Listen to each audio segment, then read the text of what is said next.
ભારત માતા કી જોરથી બે હાથ ઊંચા કરીને ભારત માતા કી, ભારત માતા કી, ભારત માતા કી।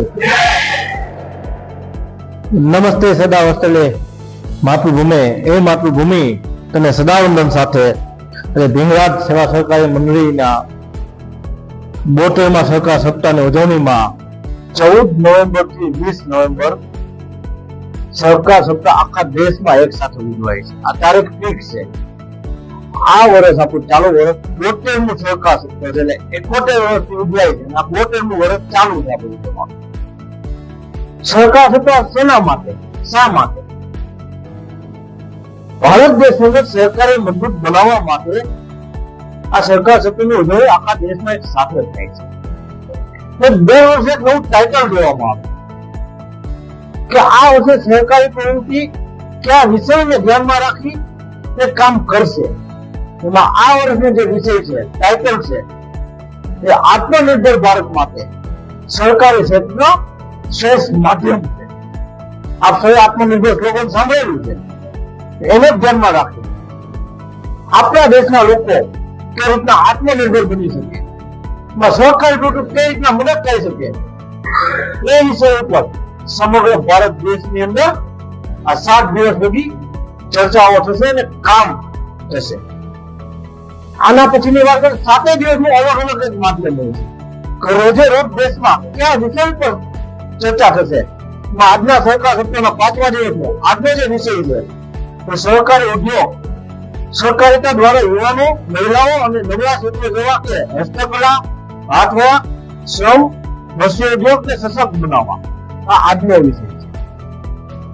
આ બધી આપણી જીવન જરૂરિયાતની વસ્તુઓ છે। તો અમરેલી જિલ્લા સહકારી સંઘ દ્વારા લગભગ અમરેલીમાં 7મી વર્ષ છે કે આપણે સહકાર સપ્તાહની ઉજવણી કરીએ છીએ। રોજ અલગ અલગ આપણા જિલ્લાના 11 તાલુકા છે, અલગ અલગ વિસ્તારમાં જઈ અને અલગ અલગ વિવિધ મંડળોના માધ્યમથી પ્રોગ્રામ કરીએ છીએ। આપ સૌ અહીંયા વધુ બેઠા છે। કેટલા વર્ષથી આ મંડળી ચાલતી હશે, સરકારી પ્રવૃત્તિની કામગીરી થતી હશે, આપણે એનું એ કામ કરીએ છીએ। પાક ધિરાણ દેવાનું, ખાતર વેચવાનું, પણ એમાં હવે એક સમય વયો ગયો છે। એની આગળ વધીને એમાં નવું કંઈક શું કરવું એ વિચારવાનો સમય છે। જેમ આજનો વિષય છે નવા યુવાનોને, મહિલાઓને સશક્ત કરવા, તો આપણે પણ આજનું નવું યુવા ધન છે એને સહકારી પ્રવૃત્તિ શું છે માર્ગદર્શન આપી અને સહકારી સંગઠન સાથે જોડવાની ખૂબ જ જરૂરી છે। કે સહકારી પ્રવૃત્તિ એક જ એવી પ્રવૃત્તિ છે કે હું નહીં, મારી સાથે રહેનારા તમામ વ્યક્તિઓ આગળ કઈ રીતના વધી શકે। તો આજનો યુવાન સહકારી પ્રવૃત્તિમાં જોડાશે, દિલથી કામ કરશે અને વિચારશે કે મારે મારી ભીમરાજ સેવા સહકારી મંડળીને, એની સાથે જોડાયેલા તમામ સભાસદોને આત્મનિર્ભર બનાવવા કઈ પ્રયત્ન કરી દે, કઈ કામ કરી દે, તો ચોક્કસપણે સફળ થશે। આજનો સમય ટેકનોલોજીનો સમય છે, આગળ વધવાનો સમય છે અને ભારત સરકારની નવી યોજનાઓ છેવાડાના ગામડા લગી પહોંચે છે। આપણે મંડળી લગી પણ ઇન્ટરનેટ દ્વારા જોડાણ થઈ ગયું છે। કોમ્પ્યુટરનો સેટ આપ્યો, કોમ્પ્યુટરનો સેટ આપી અને ઇન્ટરનેટ દ્વારા જોડી ભારત સરકારનું સહકાર મંત્રાલય ડાયરેક્ટ સીધું જ ભીમરાજ સેવા સહકારી મંડળી કે રીતનું કામગીરી કરી રહી છે। જોઈ શકે કોઈ જગ્યાએ નબળી પડે તો સરકાર ડાયરેક્ટ એની મદદ કરવા ખડે પકડી દે। 2000 ત્યારથી ભારત દેશની અંદર સહકાર મંત્રાલય નહોતું, પણ આપણા પ્રધાનમંત્રી શ્રી નરેન્દ્ર મોદી 12 વર્ષ સુધી ગુજરાતના મુખ્યમંત્રી રહ્યા। ગુજરાતના સહકાર પ્રવૃત્તિ તાકાત જોઈતી કે સહકાર પ્રવૃત્તિ કઈ રીતના કામગીરી કરી રહી છે, સામાન્ય લોકોને કઈ રીતના મદદ કરી રહી છે, એ જોઈને અમે નિર્ધાર કર્યો કે ભારત દેશ આઝાદ થયો ત્યાં લગી સહકારી સંસ્થાઓનું અલગ મંત્રાલય નથી। ભારત દેશમાં 1904માં દેશ આઝાદ થયો ત્યારે સહકારી કાયદો બની ગયો, 2021માં એને સહકારી મંત્રાલય અલગ કરી ભારત દેશના ટોચના નેતા ગણાય, બીજા નંબરનો દેશ એનું નેતૃત્વ છે માન્ય છે આપણા હોમ મિનિસ્ટર અમિતભાઈ શાહને પહેલા દેશના સરકાર મંત્રી બનાવવામાં આવ્યા। 2022માં સહકારી નીતિ બનાવવામાં આવી। ભૂતપૂર્વ રેલવે મંત્રી સુરેશ પ્રભુજીના અધ્યક્ષતામાં 48 જણાની કમિટી બનાવવામાં આવી ને દેશમાં સરકારી ચૂંટણીને કેવી રીતના મદદ કરી શકાય, કેવી રીતના એના કામ કરીને આગળ વધારી શકાય એની નીતિ કરવામાં આવી અને નિર્ણય લીધો સમગ્ર ભારત દેશની અંદર ગામડે ગામડે સેવા સરકારી મંડળી એટલે ઇંગ્લિશમાં પેક્સ તરીકે જે કામગીરી કરી રહી છે, ગામડાના છેવાડાના લોકોની જે તરીકે સરકારી સંસ્થા છે